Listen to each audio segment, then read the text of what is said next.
2023 budget reviewed with opinions.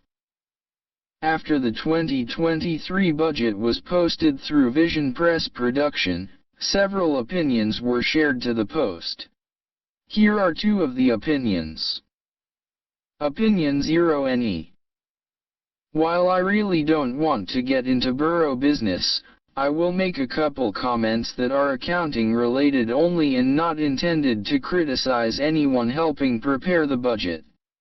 The comments are only made to be helpful and for no other purpose. First, the budget does not give total revenue and total expense totals for the 2023 period. Budgeting is an effort to keep anticipated expenses in line with anticipated revenues, so not showing the totals for the year would be a presentation issue of information needed by those reviewing the budget.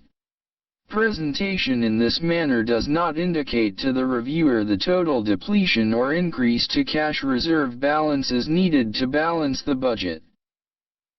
Secondly, it was noted that the apparent cash reserves, being shown on the budget as assets, on the general fund shows an anticipated depletion of nearly $37,000.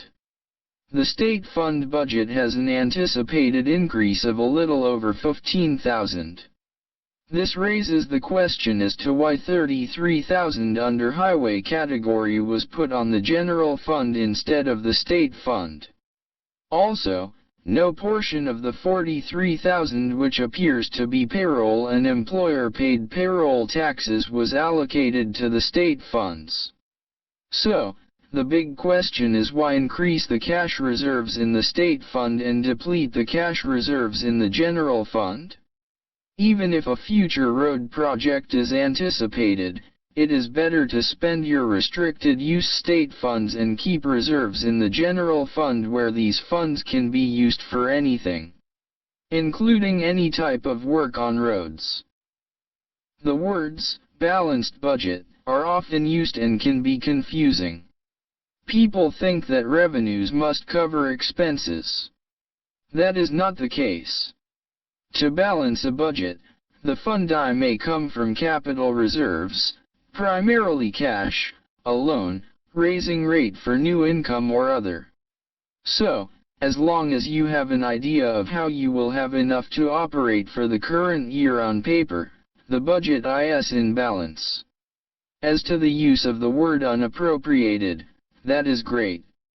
It means only that there are funds available to be appropriated to spend that did not at the moment have a budget category. Opinion 2.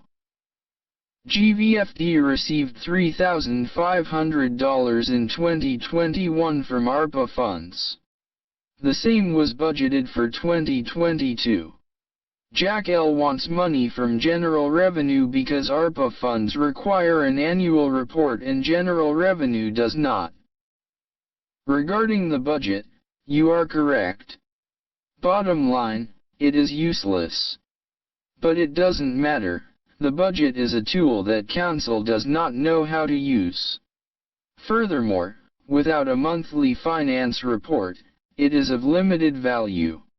It is like a torque wrench without a socket. Finally, this council is presiding over the borough's demise. The SAM number was not renewed, which means the borough is ineligible for federal money. Council paid $12,000 for 3 audits, but failed to attend the exit conference. No mention of the liquid fuels audit. County, state, and federal officials are concerned. That is never good. Coalport will likely end up on the distressed borough list in 2024. That might be for the best. Vision Press Production is thankful for the opinions of several who have reviewed the 2023 Coalport Borough budget. Respectfully submitted. Vision Press Production.